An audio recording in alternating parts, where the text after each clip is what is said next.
మాజీ మంత్రి కేటీఆర్ పై తీవ్ర స్థాయిలో ఫైర్ అయ్యారు కాంగ్రెస్ ఎమ్మెల్సీ బల్మూరి వెంకట్. కేటీఆర్ ఇంకా అధికారంలో ఉన్నామనే భ్రమలోనే ఉన్నారని ఎద్దేవా చేశారు. ప్రభుత్వ భూములను ప్రైవేట్ వ్యక్తులకు దారాదత్తం చేసిన చరిత్ర బీఆర్ఎస్ పాలకులదైతే ప్రైవేట్ వ్యక్తుల కబ్జాలో ఉన్న ప్రభుత్వ భూములను తిరిగి తెచ్చిన చరిత్ర కాంగ్రెస్ పార్టీదన్నారు.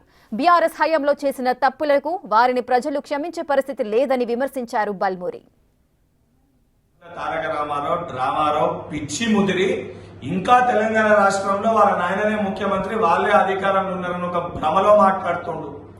ఈ రోజు నువ్వు చేసిన ఒక విధ్వంసానికి, నీ కుటుంబం చేసిన ఒక విధ్వంసానికి తెలంగాణ రాష్ట్ర ప్రజలు 15 నెలల క్రితమే మీకు బుద్ధి చెప్పడం జరిగింది.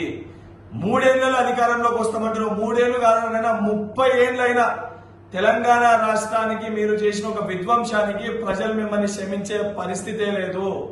నీకు కవితకి హరీష్ రావుకి మధ్యలో ఉన్న ఒక అంతర్గత పోరుకి అసత్య ప్రచారాలు హైదరాబాద్ సెంట్రల్ యూనివర్సిటీ గురించి చేసి రాజకీయ లబ్ధి పొందే ప్రయత్నం నువ్వు చేస్తున్నావు.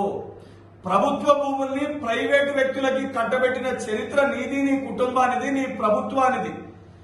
ప్రభుత్వ భూముల్ని ప్రైవేటు వ్యక్తుల దగ్గరికి వెళ్ళి తీసుకొచ్చిన చరిత్ర మా గౌరవ ముఖ్యమంత్రి రేవంత్ రెడ్డి గారిది, కాంగ్రెస్ ప్రభుత్వానికి. గతంలో ఎంతో మంది ముఖ్యమంత్రులు చేయలేంది ఆ 400 ఎకరాల ప్రభుత్వ భూమిని ప్రైవేటు వ్యక్తుల దగ్గరికి వెళ్లి న్యాయపరంగా కొట్లాడి తీసుకొచ్చింది గౌరవ ముఖ్యమంత్రి రేవంత్ రెడ్డి గారు. దాన్ని జీర్ణించుకోలేక, తట్టుకోలేక నీ పార్టీలో ఉన్న మంత్రివర్గంలో ఉన్న కొంతమంది మంత్రులు ఆనాటి మంత్రుల భూములు కూడా గుంజేసుకుంటున్న ఒక భయంతో, నీ కడుపు నిండలేని ఒక కడుపు మంటతోటి నోటికొచ్చినట్టు మాట్లాడుతున్నావు. అటవీ భూములని గుంజుకున్న చరిత్ర మీది. కాళేశ్వరం ప్రాజెక్టు నిర్మాణం కోసము 7,829 ఎకరాల్ని తీసుకుంది మీరు.